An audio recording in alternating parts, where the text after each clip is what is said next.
record on this computer. All right. What's happening, Fusion? We are live in the group.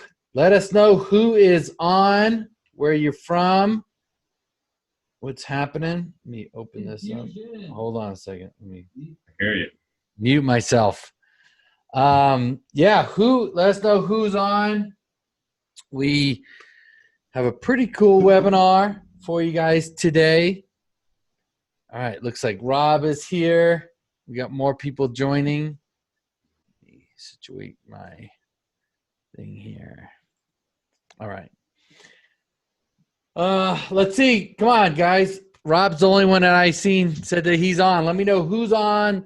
Let me know where you're from, how you guys are doing with the Fusion course. This is going to be a Q&A, but we have some training to do beforehand.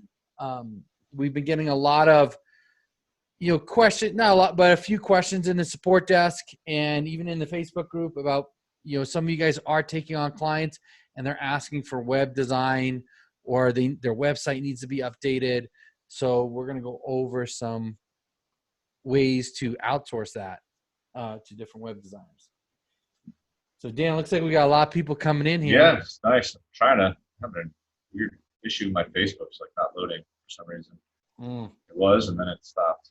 Oh yeah, I gotta open in a new tab and then mute myself, and so I could see myself talking while I'm looking at the comments.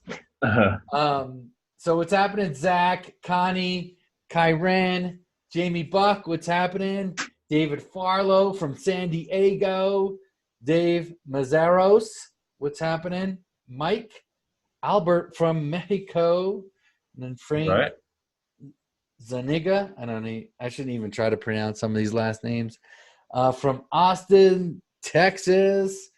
Oh, Mike Doring says he's freezing in BC. Well, I'm in Colorado, and it's pretty cold. It's been snowing for like 5 days. No, it got down to like 72 degrees here last night. It was chilly. Oh, yeah. Well, at least I don't have to deal with earthquakes, tsunamis. That's true. Yeah, we got our own problems right now. In Puerto Rico. Danny P from Houston. Yeah, so we got a lot of people hopping on here. All right. Well, good. Good to see everyone. So, man, maybe we should just. So should we ask where people are getting stuck, or save that for the end?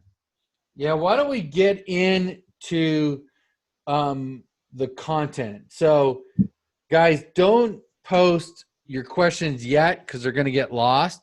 So what I want to do, because when people are watching the replay, I want them to be able to get, kind of get the training, and then we'll do the Q&A after. Yeah. That way, if you guys post your questions now, it may get lost. So what we are going to talk about today, maybe I should just share my screen. What we're going to talk about today is outsourcing web design. And both Dan and myself have agencies, and we don't do any web design at all. So let me do this. Let me go over to, let me share my screen.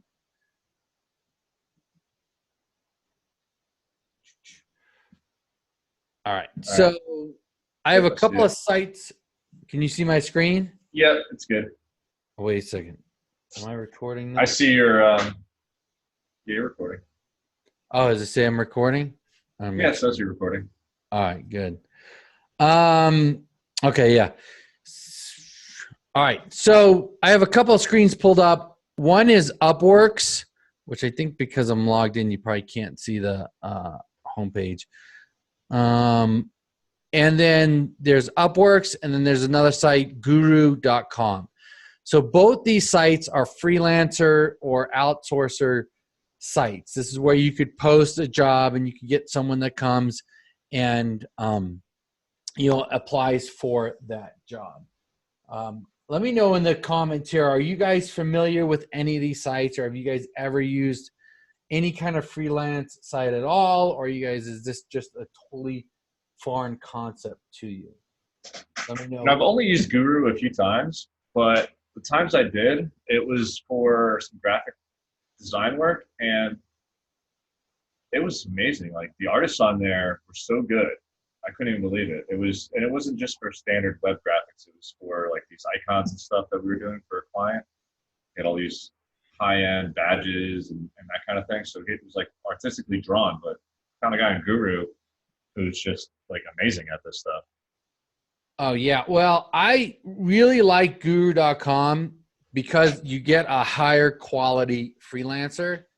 For sure, it's a little more money. Easy, but like if I need a really good writer or a web designer, like I'll go to Guru. Sometimes I'll post in both, but a lot of times I find higher quality in Guru for sure. Mm-hmm. And a lot of people don't use, like everyone goes to Upworks, which, you know, they talk, which is good, right? Like a lot of people be like, oh, use Upworks, which it's a great platform. There's just more people you have to sort through. Yeah. So let me see. So Zach says yes.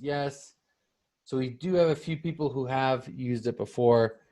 All right. So basically what you're going to do is you're just going to go to these sites, and, you know, I have a post here that I created that we've actually used before. And I'll give you guys this post.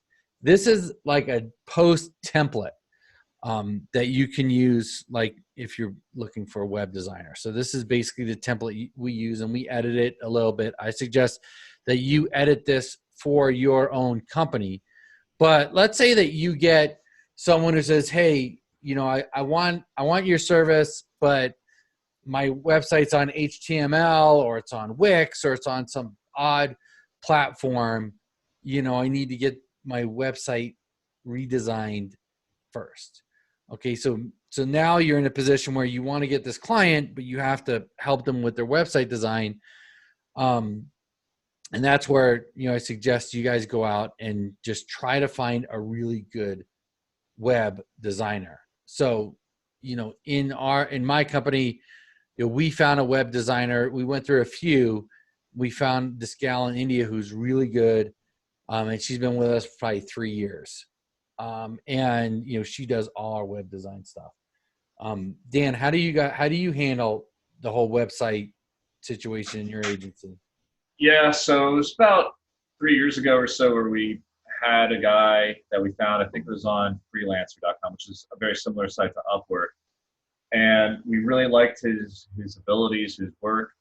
So we kind of kept him on for small jobs. And then eventually, anytime we had a client that needed a website done, or they had a website on, you know, some other platform, they wanted to get the WordPress, or, you know, we wanted to bring over the WordPress just because they were on such, you know, a crappy site altogether and they needed to redone. So we had this guy, and he's actually from Bulgaria, and phenomenal job. And we just anytime someone needs website design work, we just throw it to this guy. I don't even think, he doesn't really do freelance stuff anymore, but he'll do things for us just because we throw him so much work on the back end. But it works out well because we know he's not trying to steal our business, because that's what a lot of web designers will do, you know, if you don't really know them, is, you know, they try to do everything. So, you know, hey, I also offer SEO. That's, you know, that's obviously what you don't want to happen. That's why it's important to have that relationship, have like your go-to guy to ensure that you have that quid pro quo relationship. Maybe if he has web design work, or she, they can throw you the SEO work on the back end, right? I mean, that's a great relationship to be in. You've ever had that arrangement, Joe? We used to be partnered with a web design agency until they had gone too corporate and they put everything in-house. But we were partnered with a web design agency out of New Jersey, actually, and we had all their clients for SEO. It was really great. Oh yeah, no, I've done that before. Like when I first started, I used to go to the Chamber of Commerce, BNI's, like all these networking groups, and that's how I got clients, but I also met a lot of people. So I had partnerships with web design companies. I had a videographer I was partners with. And what happened is, you know, when I needed a website, I mean, it always stressed me out. Like when I first started my company, like I could do video, I could do all this stuff, but like when web design it was always so stressful because, you know, you're building a website that's like helping the business, it's their vision, and they can get real picky, and it's like a lot of work. And you want it to convert. So what I would do is, you know, I would partner with web designers, you know, a couple of web designers, and they would do the arrangement I made with them is I would white label their service.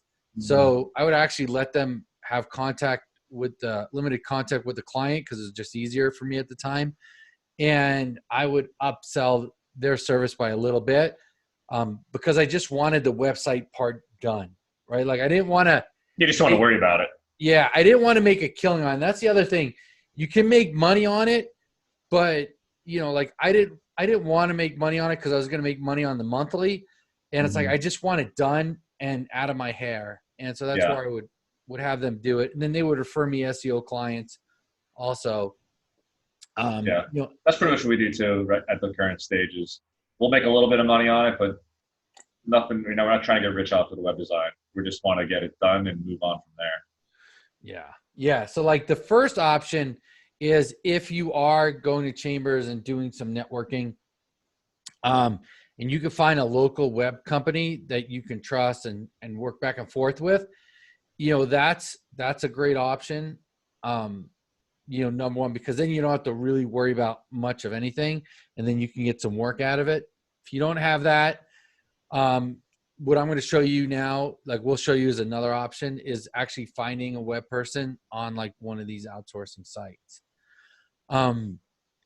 So let's see, let me just go, I'll go through this post. I'm kind of going a little bit backwards, but I'll go through this post, and then the OTS that we did with Color Bright Painting, that's an actual client that we had to do web design for, right? We actually redesigned their website. Now, I didn't use somebody from Guru or Upworks. I used my web designer, but we followed the same process that I'm going to show you right now. So when you're doing a post, you want to be really clear with what you want and what your expectations are. So this is a post. This is actually a real post that I used when we created one of our sites, because it was the precision mold removal, which is in Traffic Tsunami. We actually went out and over the shoulder got a web designer just to show people live how to, you know, or how we did it. But this is the post we used. It says, I'm looking for a web designer for a business website. The website is for a company. You know, we put the company name here. You really don't have to do that. Actually, I would probably. Yeah, you don't need, not in the first iteration. I actually will remove this. I don't even know why we have that in there. You don't want to tell people the company, but yeah, the designer must know PHP, CSS, have the ability to update and edit WordPress themes, work with Photoshop, create graphics. So like, I want to know that they just don't know like WordPress, but that they know PHP and CSS, which is a coding language that they use in WordPress. I'm looking for a person or design firm that is able to communicate with me easily. English does not need to be the first language. I need to be able to understand you both in written and spoken forms of communication, as well as being able to work together. So basically, English doesn't need to be their first language, but they need to know enough English to be able to talk to me if I have to get on Skype with them, or to be able to type back and forth. If you are going to hire someone, an outsourcer, and in my experience, if they don't speak English and I can't get on Skype with them to explain something, it doesn't work for me in this scenario for web design. I don't know if you have a different experience, Dan, with that. Yeah, no, I mean, communication is so critical for this. Very rarely will I get on the phone or even like have audio messages. Mostly just text at this stage with the designers. To me, it's just I need to make sure I can get them on Messenger of some sort, whether it's Slack, Skype, you know, whatever everyone's, you know, pretty much Slack and Skype are what I stick to when I'm talking to developers or designers. Yeah, we use a lot of Skype. We use a lot of text, but every once in a while, like we've had clients where we have to get on a phone with them because there's like a miscommunication. Mm-hmm. And it's like, man, if they can barely speak English, yeah, it's tough. Dude, it's like, because there's so it's much. There's little nuances that if you can't get that point across, it's going to be a problem. Yeah, it's like lost in translation. Like if you're outsourcing citations and some other stuff, it doesn't really matter. But this stuff, it really matters. So here I have a scope of work.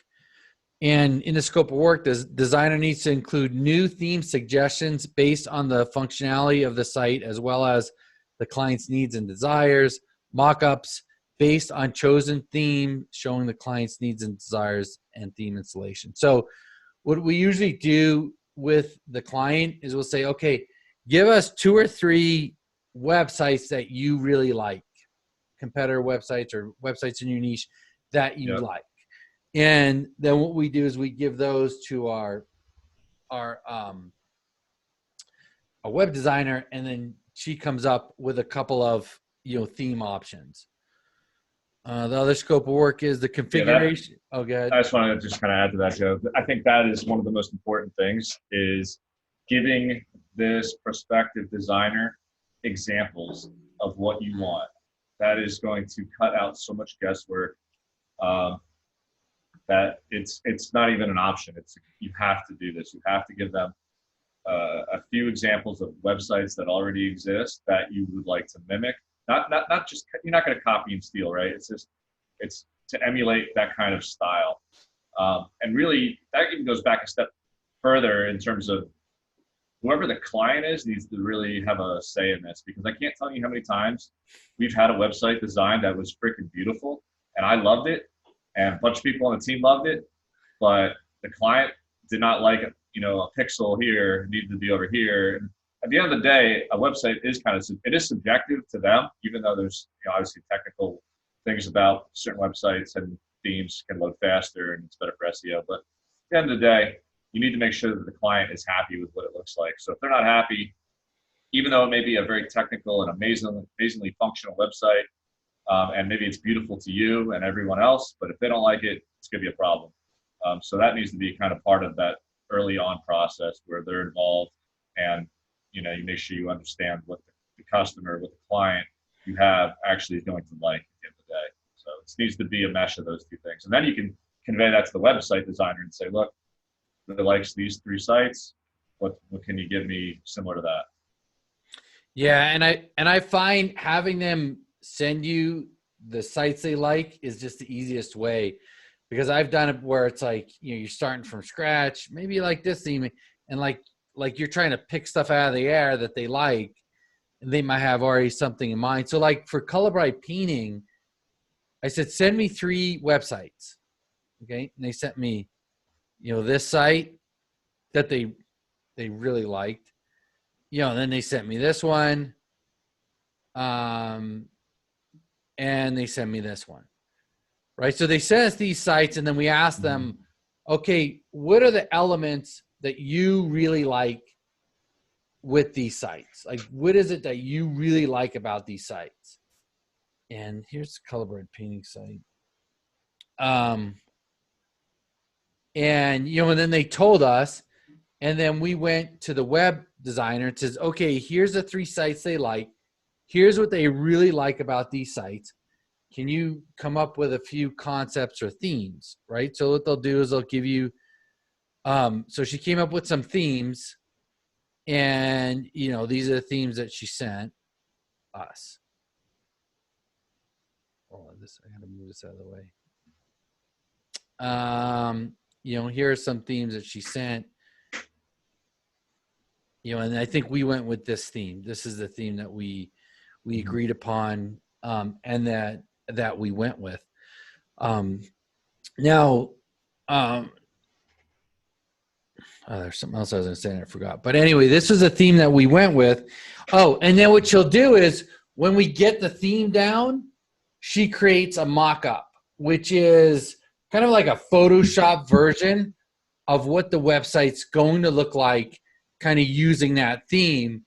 And some web designers will charge for the mock-up. Ours, she doesn't charge us because she knows that if we're having her do a mock-up, then I already got paid and she's going to get paid, right? So she'll come up with a mock-up, and what the mock-up is a Photoshop version of the homepage. And what's nice about that is a web designer can put that together really fast, and she can make edits and move things around if the client doesn't like it. If they're like, okay, we'll go with that theme, and you build out the site, and then they want to change a bunch of stuff, it's a lot harder. So that mock-up is really, really important. And make sure, like, if you're hiring someone, that they do mock-ups. Do you guys do that at all? Yeah, I think it's almost a given at this point that a mock-up needs to be provided.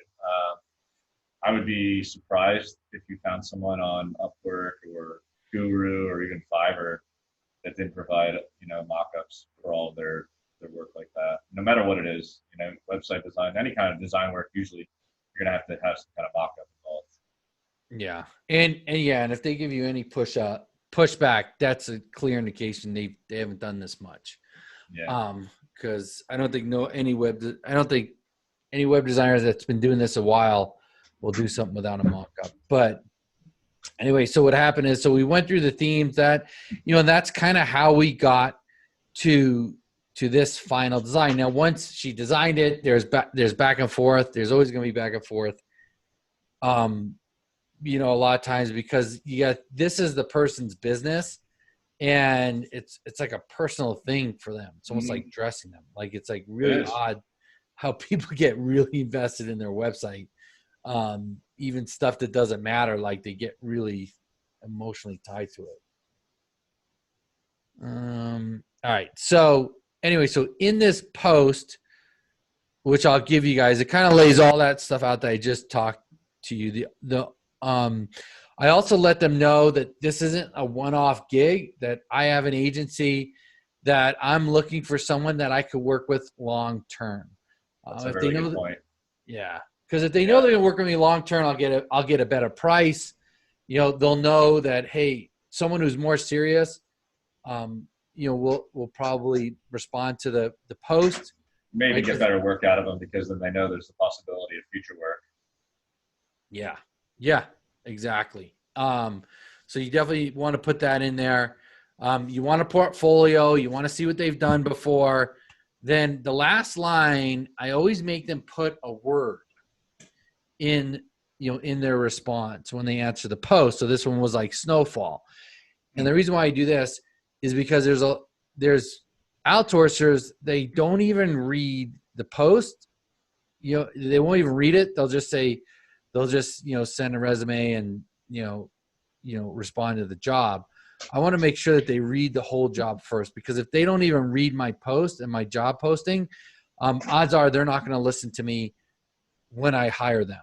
So, if they don't have that, there are bots now that will post, automatically just message you and say, we're interested in your generic project name, to use the name. I've gotten so many of those, and I know they didn't read my post because they left out important things that I specifically asked them to address in the first message. But this essentially is the same thing you're doing, Joe. I think it's a good idea to kind of bypass all of that. Yeah, and it's like, because if it's a bot or they can't even read the post, there's so many outsourcers out there, so many people out there that are really good at web design, that you will get plenty of people that are going to respond to your posts, and you want people who are serious. So the other thing is you just would go to, Upworks, and then, guru.com, and then put up the post. And there's other sites you could use too, but I think for web design, these are the two I use. I would probably throw Freelancer into the mix as well. Freelancer.com is another one. Freelancer.com. Yeah, that's another good option. Yeah. Really can't go wrong with those. Yeah. I mean, the Freelancer, I've used Freelancer before. And here's the thing. A lot of these people who are, doing this for a while and they're actually really good, they're on pretty much all these platforms at the same time, taking lots of work. So if you're, I wouldn't get too hung up on which one to use. Just pick one and kind of make it your bread and butter, I'd say. Right. And I think they all charge something different. right? Like they all take a little percentage of the job. Is with the way they do it, the site.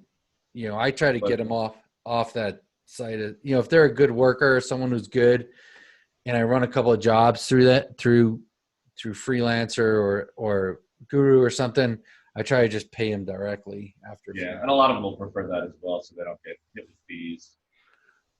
Yeah. They'll like the rating for the first project. It's more of a lead gen funnel for them, really, I think. Yeah. So as you're searching for people, I don't have any jobs up currently, but as you can also filter by location, by area, by price, by experience, by all those things. Yeah. I don't remember what Upwork has for filters, but I know on Freelancer, the biggest ones I look for are obviously the star rating. I want them to have as close to perfect rating as possible, but even almost as important to me is the completion rate. I don't know if Upwork has that as a filter. I can't remember, but the completion rate tells me that these are people who take projects and they finish the projects. I can't tell you how many times, more with software, that they've taken jobs and I'm left with like an 80% finished project that just is dead in the water. Now I may as well have nothing to show for it. So I want someone who's a finisher. It's key for this kind of stuff. Yeah. There's they have that in Upworks too. And that's nice. The other thing you want to look at too is when you're looking at the freelancer, you want to look at the jobs that they had taken. Because here's the other thing is some of them may have a 5-star rating, but here's what happens a lot of times. Somebody may, and I've done this too, I've done this myself, is, a freelancer may get hired and they don't do a good job, right? So it's a long-term project and, they don't do a good job. So you fire them and they're like, oh, sir, I need this money for my family. If you give me a 1-star, I'm not going to be able to get any more jobs, blah, blah, blah. Can you just give me a 5-star rating or can you do that? A lot of times they'll get higher ratings because people feel bad for them or they feel bad that they have to fire them. And there's a lot of people that hire outsourcers that are not too savvy, how the whole system works.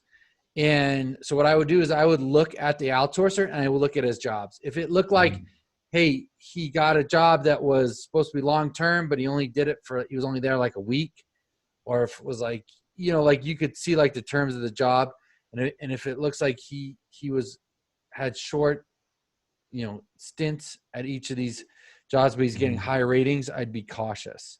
Or also the budget. So if he's doing like a lot of like small budget stuff that it looks like anyone could have done, like anyone could probably just like, you probably could outsource that to the outsourcers are outsourcing it. But you try to find jobs that match the budget that you're going towards, and enough of those jobs look good, they look legit, they've gotten good ratings, then you can start kind of putting things together. And no one factor is going to be the deciding factor. It's going to be all of these things: the rating, the number of ratings, the budget, completion rate, the portfolio, how they talk to you on, the follow-up messages. Just the messaging back and forth will tell you a lot about the quality of, what they know, what they've done with their portfolio, if they have other things to show you as well. Yeah. Yeah, exactly. You want to take in that whole, just everything about them. And it takes a little bit, once you start going in here and you start posting jobs and getting people responding, you'll see exactly what we're talking about. Mm-hmm. That's why it's so nice when you do find someone that you can keep in your hip pocket, though, because this process of vetting people, it takes a bit of time. I mean, it's nothing crazy, but still, it's a process. Yeah, it is a process, but it's worth it in the end, especially if you're going to build an agency. It's really hard to get around the whole web design. And in Fusion, we tried to create Fusion to make it simple for you guys, so we don't have a whole web design section in here, which I don't do web design anyway, neither does Dan. This is what we do. We outsource it. Just find a strategic partner or find someone that you can get to help you create these. And the other thing is, you could even have probably someone do it on Vypr too. At least do edits on Vypr. Yeah, there's a lot of good quality on Fiverr, and Fiverr has just become a huge ecosystem now where you can spend hundreds and hundreds of dollars on a gig now, right? They've got their packages, um, but the thing is the web design aspect of this isn't really in the Fusion budget, so you would definitely want to charge a setup fee or like a one-off website design fee, and decide what that budget looks like. That's going to be dependent on a few things. One, whatever you're paying, right? So you need to obviously charge a little bit more than what you're being charged at a minimum. And then feel out what the client's budget is. Because at this stage, with Fusion clients, when you're really trying to get your first few clients, you are less concerned about the web design aspect of it as you are just getting them on that monthly package for SEO, right? It shouldn't be a loss leader. It should be a setup fee of some sort. And you can even position it to your advantage where how much, profit you may make in a web design. And you can let them know, look, I normally charge X. What I'm going to do is I'm going to discount the web design fee because you're going to do the SEO package with me. Do we have a deal, right? So you kind of try to use it to your favor in that regard where you look like you're doing them a favor by combining it. But obviously you're still making out and not losing money, obviously. Yeah. Yeah, we usually charge. I never include that in the monthly. We always charge. It's usually around $200 to $2,500. But I know what my web designer is going to charge me. She's usually around $1,500. If it's complicated and she charges me a little more, it just depends on the client. If I know it's a client that's going to pay me $2,000 a month, and that client will probably stick with me for a couple of years, I'm not sweating making a few $100 off the website. I just wanted, but I know that's the starting point. Right. Because if I come in at because usually like in business, a lot of times it's 100% markup, right? In service business, like I like to charge 100. Like if someone charges me $1,000, I charge $2,000. But with web design, if my web designers are going to charge me $2,000, I'm not going to charge my client $4,000 and risk losing him. Yeah, you have to be competitive at the end of the day, and you can't mark that up as much, especially when your SEO is going to be a fraction of that. Yeah. So let me share. I'm going to share this with you guys. And there are options to go cheaper than that too. I've seen people on Fiverr offering gigs for cloning websites. Now, again, this goes back to you obviously don't want to steal, but you can clone essentially a website, I think up to like 10 to 15 pages for, I don't want to attach any prices to it, but it was, a few $100, $300, $400, $500 maybe the most. And then you can do it yourself and edit all that content and then, rebrand it essentially. You've got a starting point, but obviously make sure that you edit it enough so that you don't leave the original source content on there. That'd be a problem. But, if you get a little creative with it, you can really kind of squeeze out the budget as much as you need to. Yeah, I mean, even if you just don't want to copy a site if it's a local competition. But well, you can copy a local site, but it's got to be from another state entirely. That's what I meant. Yeah, we actually did this. We didn't copy exactly. I forgot. I remember I did this where we were in San Diego and we went to New York in different states and found like the top sites. And for a client, we copied one, not exactly, but it was really, really, really, really close. Yeah, and that's a great strategy. And then in Fiverr, like you can get edits done even if they have a WordPress site and you need some edits done. You can get it done really cheap here, even your own site. Like I gave you guys that template, and again, that was not included in Fusion. We were not going to originally do that, but I created that. We put it in there. And there's like little edits that people are putting in support tickets. Like I can't and I'm not a web designer. I don't know how to tell you how to edit it. But if you're stuck and say you want to do the header and you don't know how to change the header out, You can go to Fiverr for $5, get someone to change it for you. Yeah. You know, like you can get small edits and things done on Fiverr, and there's a lot of good people on here.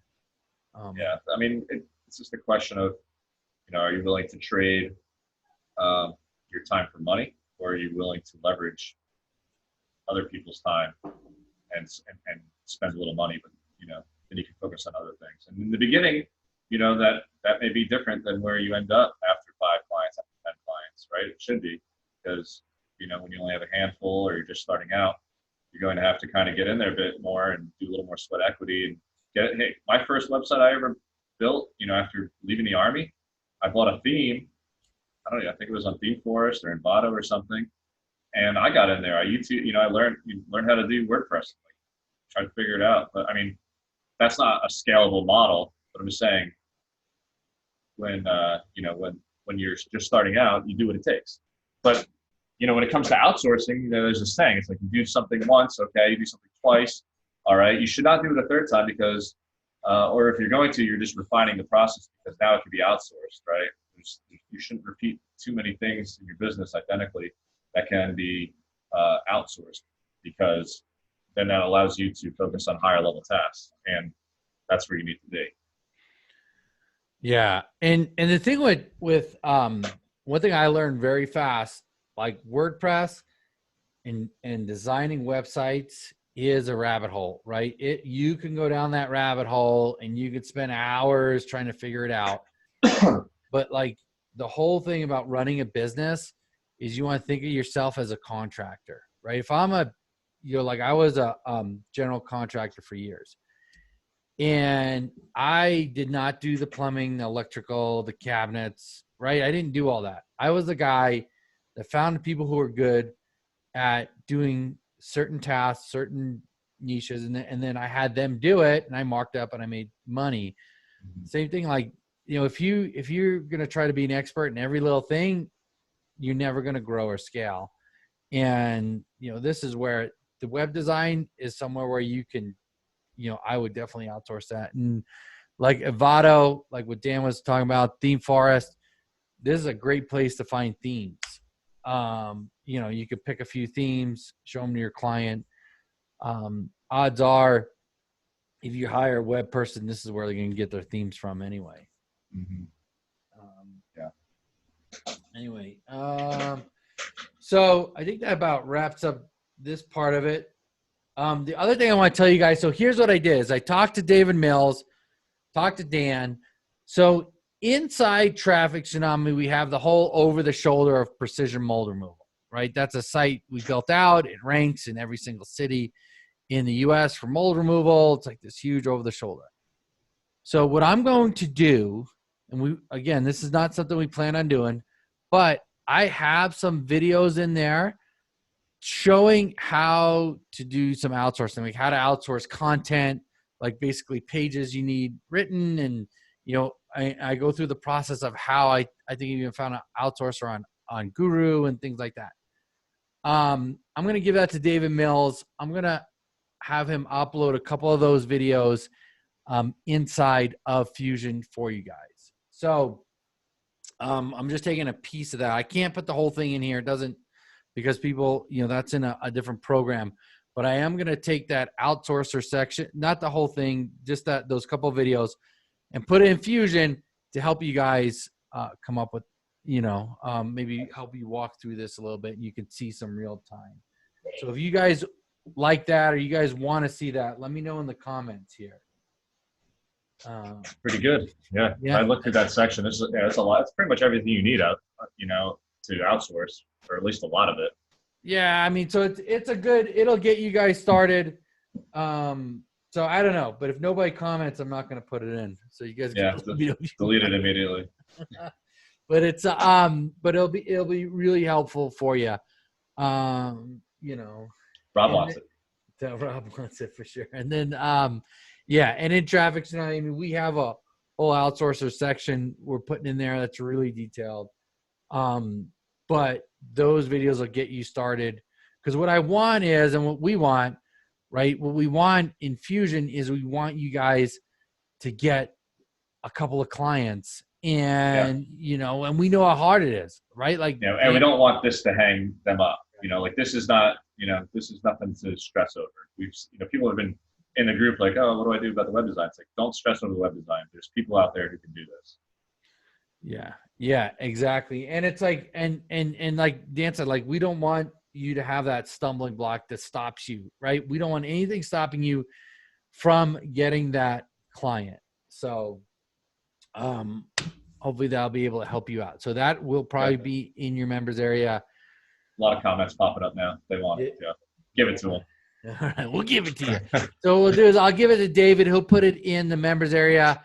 I'll probably drop it in the units tab that we're trying to figure out how to organize, but maybe I'll drop it in there. Seems like it's working pretty well. I think that's, it seems like it's a good little section to fill up. Yeah, because we'll put I'll put the files in there, and I'll put some of those videos in there too, along with this one. Help you guys. All right, yeah. So we got a few people that like it. All right, guys. Coolio. So that's it for this kind of lesson that we were doing. Man, that went almost 40 minutes. Pretty long-winded. Yeah, pretty long. Yeah. All right, so let's take some questions, see what people are getting stuck on, what they need help with. Yeah, let's do it. All right, guys, give us what you got. Let's hear it. Bryce asked a question earlier on. He says, "Hey, Joe and Dan, good to see you guys. Having a city SEO agency site is worth having. I found ranking it to be a good platform to practice the SEO process and adapting the fulfill section before getting clients. That's not to say that you should do it before getting clients, but helps." Okay, so that was just a comment. Okay. Which I agree. He's basically saying city SEO site is a good thing to have. Okay. Yeah. Rob mentioned. Yeah. Hey, Rob. I was out of the loop. My developers were messaging me last night. It was on my anniversary last night, so I was kind of out of touch with them. Apparently, there was some database issue we had with Amazon. It's getting resynced, so that may be what happened there. I'll follow up with my support in the morning in our staff meeting, and I'll just circle back with you, Rob. I think I saw your ticket pop up too. So I'll just make sure that we get that all handled in the morning once I sit down with everyone and just track what's going on. All right. See here. Matt's asking for tracking keyword rankings in Command Center. Use Rank Tracker with the city and the keyword, Austin, Texas jewelry stores, or just use the local tracker for, all right, so like basically saying, do you just track by the city and the keyword without the city as part of it? You can do both.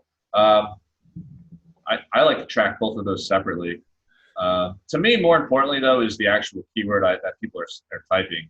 If they're not typing, if they live in the city and they're not typing the city as part of the keyword, then that's not as important to me as knowing what the main, the actual keyword being typed in and the local area, right? What would you say, Joe? Similar? Yeah. No, I agree with you.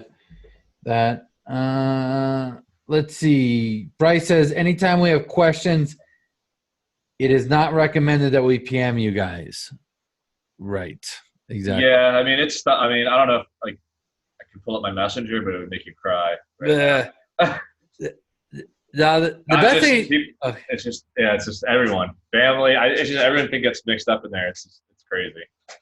Well, the best thing to do is post in the Facebook group, because Fusion is like more of a product. So post in the Facebook group. You'll be surprised how fast you will probably get an answer. If we see, we'll answer. But it's like that's better. Like Traffic Tsunami is more coaching. It's a lot more money, but it's more coaching to where we respond more a little bit because it's just a different setup. It's like a monthly coaching.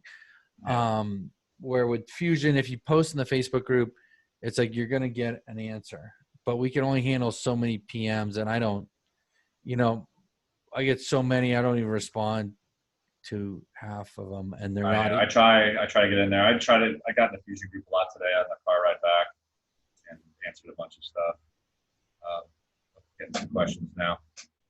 But too, man, there's people that answer stuff in the few that I can't even answer. Like someone was having a problem with the website, and they're like, yeah, people are in there all the time. Rob is answering a bunch. Rob's always in there helping out. Like he needs a gold star or something. Yeah, no, that's great. Yeah, because it's like it is like there's people who are really good at it. Like where I'm like I don't even know the answer, and then boom, someone posted the answer. So, use the community. All right. Ron's asking what happened to the SEO package that were listed on the Chimera Media's page? What happened to the SEO? Did we have SEO packages listed on that page? Yeah, it should be on there. It's in your Fusion members area if you want to upload it to a different site, but it's on. Let me pull up that Fusion. But it's on the template. It's under services, right? Yeah, it's in the new. I have to have David change that because I need him to remove the old video. So let me see if I can log into this site here. Hold on. And I'll show you guys to make sure, because there seems to be a lot of problems with, not a lot, but some people are having trouble with the theme. So here's what I did, guys. If you go in Fusion, you go right here to new website template. This is actually a backup of a site that I had made. So you have to watch the videos. You have to install WordPress. You have to install a certain plugin. You have to follow the directions exactly. And if you go through the instructions, it'll put the backup up, and then you have to kind of make it your own. So like when you upload a backup, it's going to change the username and password and everything. So you have to use this username and password, then create a new user. Like I go through everything you need right in here. And then so in this theme, there's this SEO packages, which is the packages. Now, if you have your own site and you just want the packages, if you go right here to the Fusion menu, this may need to be renamed. But here's the packages that you could upload to your own site if you want. Yeah. So that's right here. So hopefully that answers the question. Yeah. So. Any updates for linking? That's probably related to Costa's service, perhaps? Do you know if Greg mentioned anything about that? I think that's supposed to be happening this week or next. Okay. I think he's just making some tweaks, but that should be yeah, I know it's like you said, I think it's this week or next week for sure. Matt wants to know how many keywords do you allow per client in the $595, $995 plan when reporting to the client are plumbers and Dallas plumbers and Dallas, Texas plumbers, 3 keywords or 1 keyword. So you always want to make yourself look bigger. So I'm always going to report that all day as 3 separate keywords, even though I know in my mind that those 3 being ranked independently are going to pull each other up as a team. But I always report everything separately, just because, again, makes you want to do everything to position yourself to look better. Now, in terms of the number of keywords, I usually don't get into the numbers of what keywords, how many keywords we're going to include in this regard, but it comes down to usually, again, depending on the competition and how hard these keywords are, 3, 5, up to 10 if it's really simple stuff, especially when you're talking about a local agency, or excuse me, a local business. What do you think, Joe? What do you typically the number of keywords for that? Yeah, I would definitely, like for that lower price point, I would, I would probably offer more of a longer tail keyword, and then the higher price point, you can offer more. But like what you said too is like, it could be like Dallas, Texas plumbers. You're probably going to rank for Dallas plumber 2 and plumbers, but I would separate each one of those keywords. But I would definitely try to find some longer tail ones and be like, okay, so like plumbers is highly competitive. It's a highly competitive keyword. So is there services that they do that you can rank for easier, like water heater repair, Dallas, Texas, or, other just, I don't know, there's all kinds of different Yeah. sub keywords that plumbers do. And unless they specifically ask you about how many keywords does this allow me, right? Like you shouldn't probably lead with that. You're going to talk more in terms of traffic and, more contact forms being filled out, more phone calls, right? I mean, if they're savvy enough and they've been there and done that with other SEO agencies, they're probably going to ask you about how many keywords, and you can quantify it based on what we just said. More obviously for the 995 plan, and you could even use that to your advantage if they're a smart, prospect and they know about keywords and everything like that, and they ask you to quantify it with a number. You could say, well, I normally do X amount in the 595 and Y amount in the 995. But if you do the 995, I'll do this many. And then maybe it's instead of 10 now, or instead of 5, it's 10, whatever it may be, right? So again, just trying to help yourselves out there with the budget, how you position yourselves in the sales process. All right. So Andy's asking, where can he find a good content writer for customers? I'd go to guru.com. Actually, the videos that I'm going to be uploading, I think those videos I show how I found a writer for precision mold removal. So I go through the whole process. So you'll be able to get those videos in a day or so. But I just use the process kind of like me and Dan talked about, but do it for a writer. Yeah. And I have a script. I have a post job posting for writers that I'll give you also. So I'll include that. Just drop it into the files, I guess, right? File section of Facebook. Yeah. So in the units tab, yeah, there'll be this one. I'll drop the other one in there too. So you'll have the posts and everything. But I like Guru for writers. I have a lot of success with Guru, getting writers on Guru. Okay. So Ankur asked, if I want to create a lead gen site instead of a local city SEO site, do I wait till the site starts to rank and then look for a local service company to strike a deal to sell them the leads? If so, what happens to those leads that would start to roll in before I have an agreement with the service provider in place? What do you think, Joe? This is kind of right up your alley. Right. So this is what we do with Precision. We created it as an over-the-shoulder, like the mold removal. And we started ranking it. So what I did in the midterm is I went to elocal.com, and they deal with a lot of services, and one of the services they deal with is mold removal.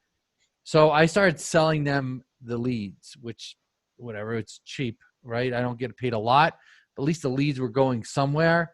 And then I started selling leads to local contractors. But man, it's a pain in the ass to sell leads because you got to put a tracking number, you got to track the calls, you got to record the calls, and then they argue about the calls, and it's a lot of work to make $500 or $800 a month. So then what we started doing was taking that number one ranking, using it as bait to get clients in and say, hey, listen, we're going to do SEO for you, but while you're waiting for your site to rank, we're going to put you on this page that's already ranking number one or on page one. And then, so you're going to get leads immediately, and then we'll start working on your site. And so then I turn that into $2,000-$3,000 a month contract. And that's, so you're pretty much branding that site that you own with that business. Right. Exactly. Right. Or that page. So for Precision, that specific page, it would be a certain page. And that's really what we're doing with right now. And we're doing a over the shoulder on this traffic tsunami, but this is what we're doing with Precision right now. Like we picked up a guy in San Diego doing this. We picked up a guy in New Jersey doing this. And it was just basically using these pages as bait. I think the guy in New Jersey, we didn't even have anything ranking there, but because our site was ranking in other cities, it gave him the confidence to know that, hey, these guys know what they're doing. Yeah. Jason's asking, the report generator we have in Command Center seems to be general SEO, be a general SEO report. Is there a way to get a GMB specific report? The info from GMB. I haven't used that.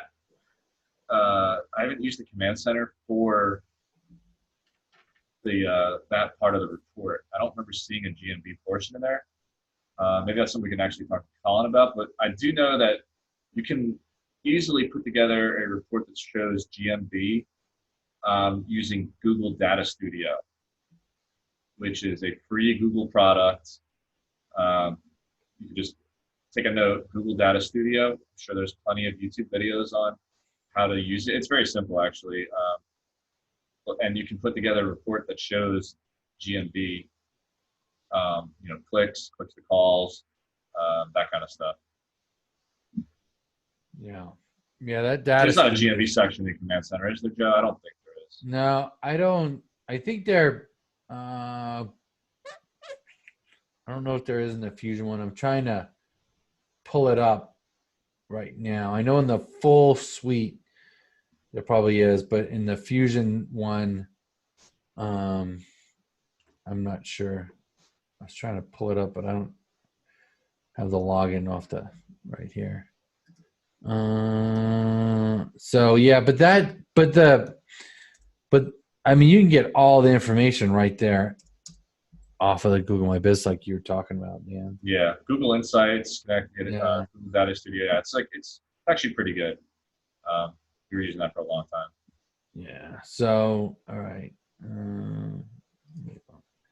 All right. Mike's asking about the guest posting. So probably next week, or if it's released this week, we'll be posting about it in the group. So this week or next. Yeah.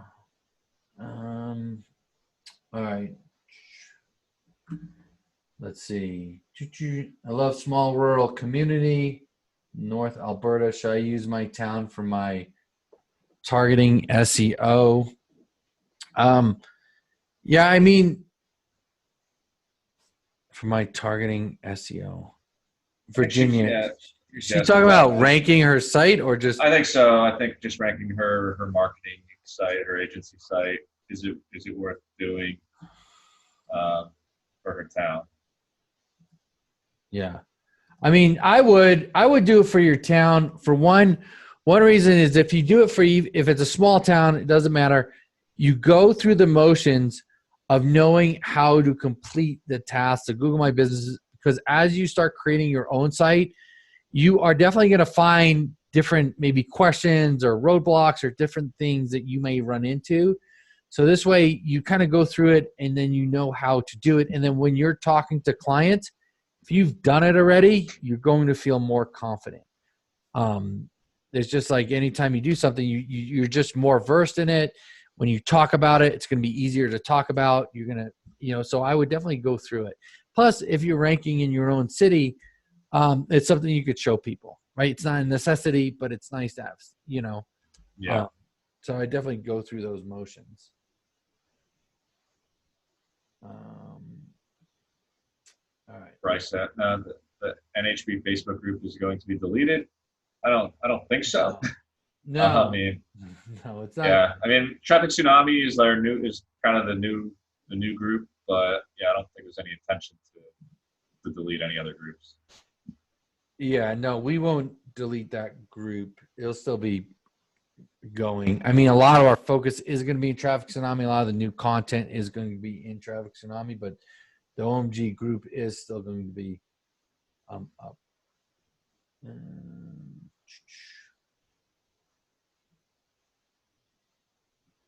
John wants to know if he has to pay extra to get in Command Center because he pays for Fusion. What Command Center is, here it is right here. It's actually it's a third-party software. It's not our software. We don't make any money off it. Actually, the creator of the software, he created this version just for us, for Fusion. It's really, really inexpensive. I think it's like, he gives you like 60 days for free, and then it's like $19 a month or something really cheap. And that, because the software, you're getting data from different aggregate sites that charge money for this data. So that money basically covers the data costs. Because if you had to go out and buy the individual tools separately, it's going to cost you way more than $19. So he charges for his full suite like $60 a month. We said, can you do a light version for us? How cheap can you do it for us to just get people up and going? And that's where Fusion Command Center came from. So it's not, yeah, it's pretty, that's it. That's what it is. We don't get paid for it. Colin, who created it, he's not making really a lot of money off it. It's like 19 a month. So, he's giving you guys a great deal on it. And then so too, it's like 60 days for free. Like, you should be able to use this and at least get one client. Oh yeah. So that's why, I mean, he never does this, but it's like, you know, you sign up, you don't pay anything for 60 days, which should give you enough time. And again, this was created to help you guys get your first client with as little expense as possible. All right, so Matt's asking about the importance of AMP, so I just wanted to address it. okay. Mostly, let me see, talking about the budget. So if the client cancels after month 1, we're in the hole, right? Yeah, I can see that. So I've been telling people that if you get the $5.95 client, to not really worry about AMP until month 2. Here's the thing: is you don't have to, you know, no one's holding the gun to your head, but I really think that it's such a helpful ace up your sleeve, not just for the positioning of your marketing, but also to help you get results and get them a lot faster. Every client we have is on AMP.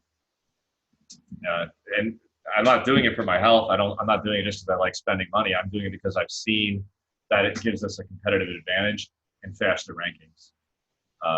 So take that as you would. The $9.95, in my opinion, you should absolutely put that in month 1. And the $5.95, like I said, you can probably wait until month 2, even 3, if you just feel like you need to wait. And here's the thing: as you do this more and more, you're going to know your attrition. You're going to know what you can and cannot spend. You know, so 5 clients in, you may be willing to take a loss, whereas before it would be crippling to your business. So for me, you know, it could happen. We've had it happen where we essentially break even or even take a small loss on a client that just really wasn't ready, and they thought they were, and then they try to cancel the next month, and that happens. That's going to happen. So I don't want to tell you that that's not a possibility, because it is. So until your business is running and you understand your numbers a little bit more, you won't be able to take that kind of risk with a degree of confidence until you have, like I said, a few clients on your belt. So I think if you go with the general rule of $9.95 client, I can charge AMP for the first month, still make a profit, good to go. $5.95 client, AMP would probably cripple my budget, you know, in the first month, couldn't do anything else. So you can put that on the month 2, and then month 1 you focus on doing the other deliverables, focusing on GMB, and a lot of that stuff is sweat equity more than a fixed hard cost to a third party. All right. So someone says, Devin says he followed instructions exactly, but the site wouldn't work. I guess he couldn't get the site to work, but he used another theme instead. Okay, that worked. How are we fulfilling without backlinks? Isn't Costa software the backlinks we need? Well, I mean, you could start off fulfilling with, you know, with the whole Google My Business, citations, all that stuff. Those are all backlinks. Mm-hmm. And the citations alone would be a huge win, you know, in terms of Google My Business and the maps for these clients. I mean, yeah, cost of service is going to be amazing to have, you know, at your disposal, but you can definitely do a lot before that point. Yeah, I just messaged Greg too. But I thought he said it's like they're getting ready to release it like any day now, I thought. Yeah. Okay, so if your agency also offers Google Ads, how do you package it against Fusion SEO offering? This is kind of this is one of the things I've been teaching in Traffic Tsunami for Google Ads. It really comes down to, well, you wouldn't package it together, right? So you're not going to just throw in PPC with an SEO offering. You need I always try to separate the budgets. So there's a PPC budget and there's the SEO budget. Because out of the PPC budget, you're going to charge your management fee. And you know, they have X amount of dollars that they're going to be spending that goes straight to the ad platform, whatever it is, Google Ads or Facebook Ads, etc. you can offer a discount. So sometimes what we'll do is we'll have the SEO package, and if they go with a silver or a gold plan, what I'll do is I'll reduce my management fee on the Google Ads from 20% to 15%, right? So there are things like that you can do. All right, so Jason says, how did you get an address for precision mold removal to start ranking it? What address do you use for Google My Business? So here's the thing, guys, I want to be very clear about. With Google My Business, if you fake an address, you are breaking terms of service, and they can possibly take your listing down. So now that I said that, we faked a bunch of the addresses for precision mold removal, obviously. But we started doing that over the shoulder a couple of years ago, right? So we started doing that back, 2-3 years ago, and there was different methods I used to get stuff verified that don't work anymore. But so what I do now is, if I'm going to go in a city, like I want to rank in a city, I find a building that's for lease, and I don't want a storefront. I want like an office building that's for lease. I take that address and I use that on my page. That helps rank the site. We still get Google My Business listings verified, but it is risky. But I do not have a method that I could probably teach you guys to do it. And the other reason why we went to getting clients was I didn't want, there's too much risk for me to keep getting Google My Businesses and worry that they're going to get, deleted, or I'm going to get banned or something like that. So now what I can do is I can rank on page 1, even number 1 for a mold term. And then I get a client, I use their address, and then the Google My Business ranks right away. So I don't know. There is someone in the group who does the Google My Business thing. I don't know. We may do a webinar on that or something, but that's where it's at for now.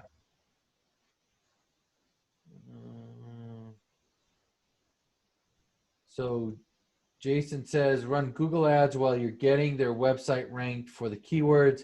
Then you can either stop ads when the website ranks or move to a new set of keywords, leads now and leads later.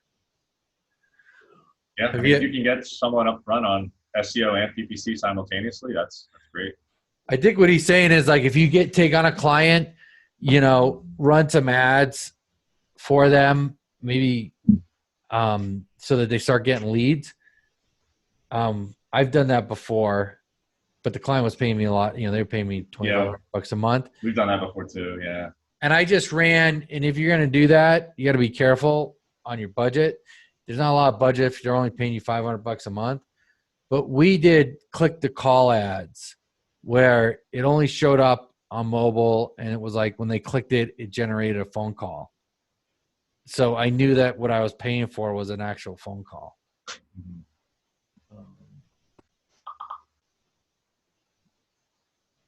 Fulfillment training says client reporting videos coming soon. Are those planned? What do your monthly reports look like? What information do you include? My headset died. I have to change out my speakers. Oh. I'm back. All right. So Matt was saying that the client reporting videos say they're coming soon. Yeah, I think we were waiting on, we probably need to update that on the Fusion Command Center. Oh, okay, yeah. Will all be included, so we'll do like a sample report through there. Yeah. All right. Yeah, we'll do one. I think, yeah. All right. Yeah, we have to add that to that. So thanks for the reminder, Matt. Yeah, I'll make a note for that. Okay, so Rob says, I know you covered a lot about this at the start, but what would you charge the clients to build out a site like Color Bright Painting? Just so I get a picture in my head as I know that site.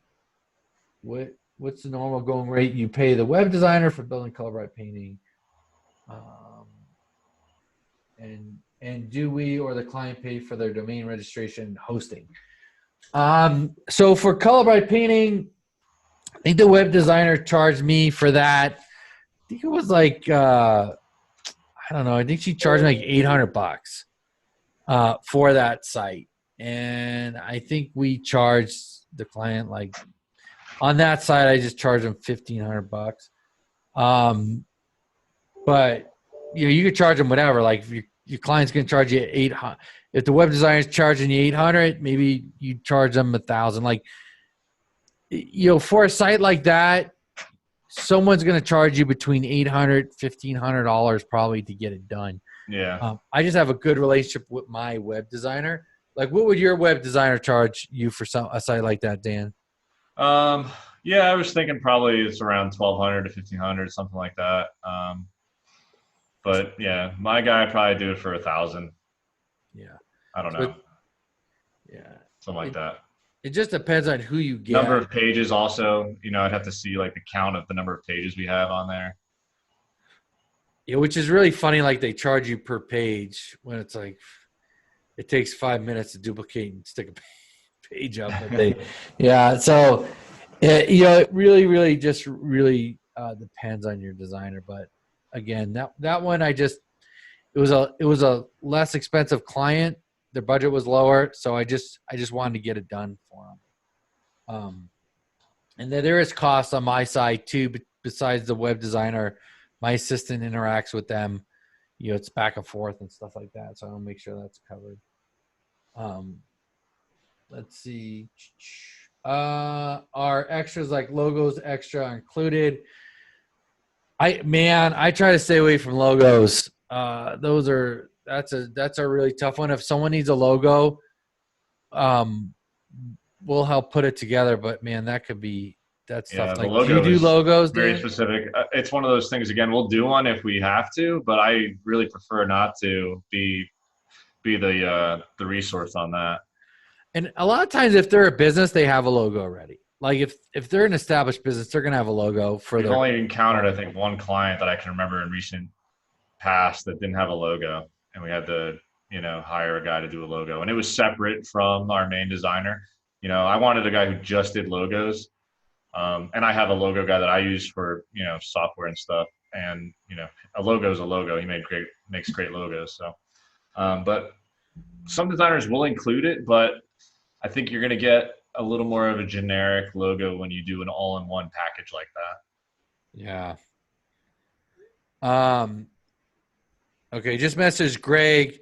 I think the software is going to be ready, and he's just waiting for a list of people to make sure. I think we just got to send him a couple of things, and then it'll be good to go. So I could probably get it to Greg or Costa tonight, and we can try. Okay, yeah, that's right. He wanted to make sure that the people who had access to it were only people who were actually in Fusion and Tsunami, right? Yeah. Yeah. All right. So, okay. So yeah, the logo thing. Yeah. If you can get, I covered that. And then as far as domain and hosting, so there's different schools of thought on this. Like I have them buy the hosting and the domain, because when they stop being my client, it's such a pain in the ass to transfer everything and to transfer the hosting. So for me, I just don't want the hassle. Other people will do the hosting because they want to lock them in. So it just depends. Like, what do you do, Dan? Yeah, we're the other agencies. We like to lock them in. Yeah. And not that you hold it ransom or anything, but you don't want to make leaving you convenient. You want to make it's like, I have your hosting. I'm also I do all of this for you. You sure you want to leave? So yeah, we take their hosting, but we've got it down to a pretty good process. They get put on SiteGround, WordPress hosting, and it's got automatic backups. It's secure. Everything is good. No stress about it. Yeah. Yeah, and I think too, it's the price point that they're paying. Like, if they're paying you $2,000-3,000 a month, $4,000 a month, if they want to go, they're gonna go. Yeah. But yeah, it just depends. Like, I just did it early on because I was like, this is a pain in the ass. I didn't want to deal with it. But it's probably better if you do the hosting. It's gonna lock them in, especially at that 595. Yeah, and one nice thing too, especially as you if you start doing different records for their A records, their C name records, their text records, like you have control of the DNS, and that allows you to add those things very quickly. So let's say you're doing your email marketing now and you want to look at their domain reputation, you can quickly add a text record to monitor that, right? So just it's less things the client has to do, and it's less back and forth. Lean Kim says, any suggestions for how many citations and backlinks to order for a client to start out? How important is it to find a good service provider? The one you referenced, I think, Joe, in your video for the citations, right? How many did we throw in Colorblight in month one? Citations? 50. So we did 50. Well, we did for each city because there's 3 locations. So what you can do is, like, you can go to Upworks and you could look for someone who does local directories. There's people on Vypr that do it. I think I give a couple of options inside of that video. But it's like what you want to make sure is that so when we hire someone to do citations, here's what the process that we do is we create a email account that's just for the citation. So for Colorblight Painting, say it was like contact@Colorblight Painting. We make that email brand new. When we give it to the person who's doing our citations, as they do the citations, like they need that email to verify all the listings. Once he's done, we take that email and we forward it to whatever the client uses for their main email. So say their main email is info@Colorblight Painting. We just forward it there, and then they get, if someone sees the listing and wants to contact them, they get the email. That being said, when you hire someone, you want to make sure that they have a really good process for doing the citations, that they've done them a lot, and that they can do this. If they're like, if you're going to hire them, like, oh, we don't need your email, we'll just do the citations, you don't want to hire them because there is a process that you have to do it. If they don't know that process, then they're probably doing something shady, or they're putting some Gmail email in there or something else. I would definitely go through and do a bunch of citations yourself so that the process. Yeah. What would you say, Dan? All right. Yeah, absolutely. I mean, use the resources that we've already kind of given you, so you're not playing this guesswork game. And I think, so I did put a resource in there, and I think we have another resource actually coming for citations. Oh yeah, I know the one we're about to put in. That's a really good one. So that one is going to solve everyone's problems. It's an amazing resource. What we've used the last, few clients actually. Yeah. So it's really a good resource. So we're going to be putting that in. So that'll actually take care of that for you guys. Nice. I see a couple questions in here. Just kind of answer. We got a bunch of questions popping up, so I'm going to try to answer a few at the same time. So some questions related to the sales aspect of it, like framing, like how long until I get X results? What do I tell clients about the $595, $995 offer? How long it takes to actually turn into results? Again, I would refer back to what Michael and Eric are showing in the framing aspect of the offer. There's a certain way that you want to position it to let them know that results aren't instantaneous. It takes time. So I would ask you to kind of review that. And that might be a good question to ask them on their on the sales webinars that they're running when they're doing the Fusion Q&A. Okay, let me see here. For clients who do not want to use their address, they're running the business from home, is there still a way to rank them on GMB Map Pack? Do I include? So you can hide the address. And you can do a lot of things, but if you hide the address, just know that when you do citations, you don't want to show the address there either, right? And there are only certain ones that will allow you to hide the address as well with those. So you're going to be very limited, right? I'm not going to tell you that it's not possible, but you're going to be very limited on how you can compete with other people. Let me see what else here. If I have a service area business, should I geotag pics for the entire service area? or just use the address that was used to verify the GMB listing. Ron, do a search in this group because there was actually a really good thread that took place a few days ago in the Fusion group where I answered this.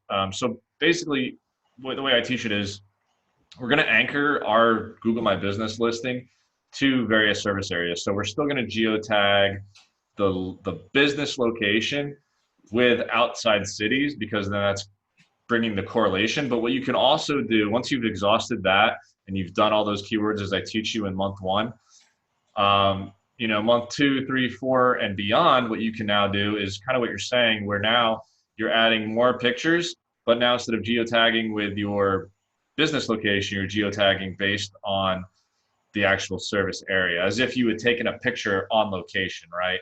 And then you're still going to put the EXIF data in the way I show you with the business or the agency name, right? Or sorry, the business name, the Google My Business location, business name, and the website address. So that's how you're kind of anchoring those two together.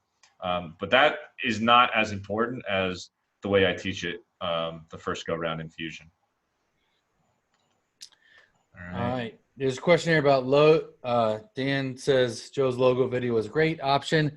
I actually forgot I put that logo video in there. So under the building your agency, there's actually a couple of sites you can go to where they specialize in logos. And in that video, I guess I show that to you. Mike says, I was told when picking a local niche, I should avoid medical specialists because they are too busy to ever talk to us. I mean, I'd never say never. It's a pretty competitive niche. Yeah. Like I would think if you're going after plastic surgeons, you need to be up in that $2,000 range. It's more competitive for sure. I would go after probably not as competitive niches. Yeah, there are certain industries that are just tough to get past the gatekeeper. They're professionals, they're so good at it that you'll almost never get the decision maker on the phone, and that's your high-end doctors, really, mostly dentists too. Sometimes they have a chip on their shoulder. You can do it, but sometimes even just talking to these people, it's like I hate when you talk to someone and they think their time is more valuable than yours.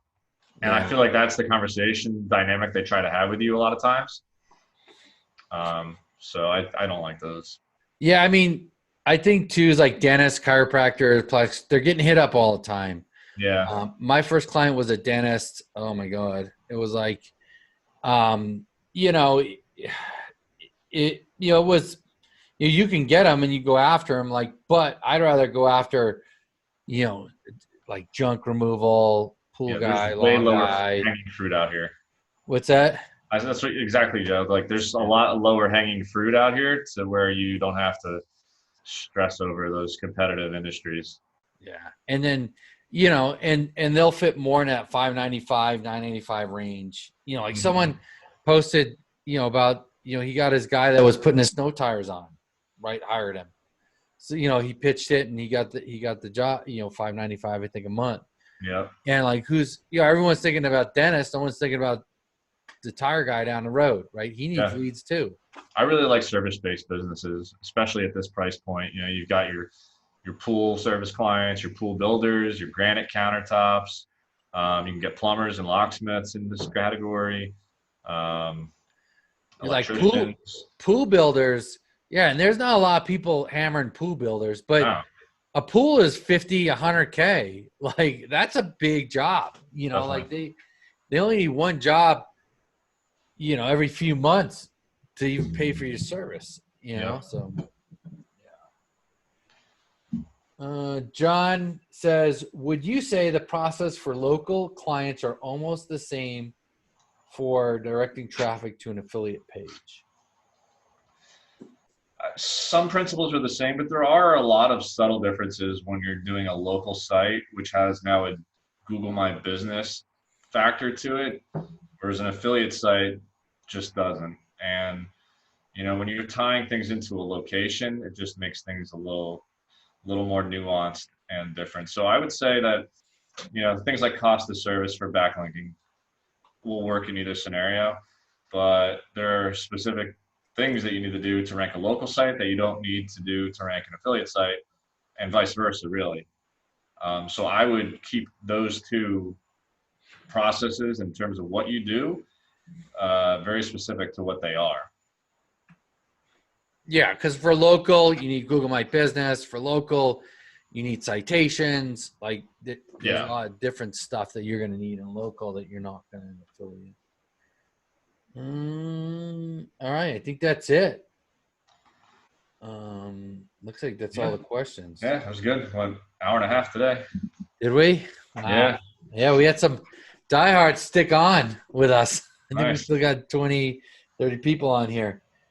Thank you so much for the Facebook Lives, doing these Q&As. Yeah, no problem, Lean. So this recording will be in probably the members area, but also in the units area. I'll actually post it right away with the files. And then those other videos I promised you guys should be up in the next day or so. Awesome. When will the next meeting be? I think the next webinar will be the sales machine guys, and then we're after that. So yeah, and we'll post it. It'll be posted in the members area as usual. And yeah, and two is we'll do some, like I said, there'll be live streams, I'm sure, in between. I did me and Dan did a couple already a week or two ago. So we'll have some if we see some questions in the Facebook group, this is where it's good to post your questions in there. Like if we see the same ones coming up, we may do a live stream on it to help you guys out. So, all right. Well, that's it, guys. So we'll end it here, and let me stop sharing, and we will talk to you guys next time. See you in the next one. Night, everyone.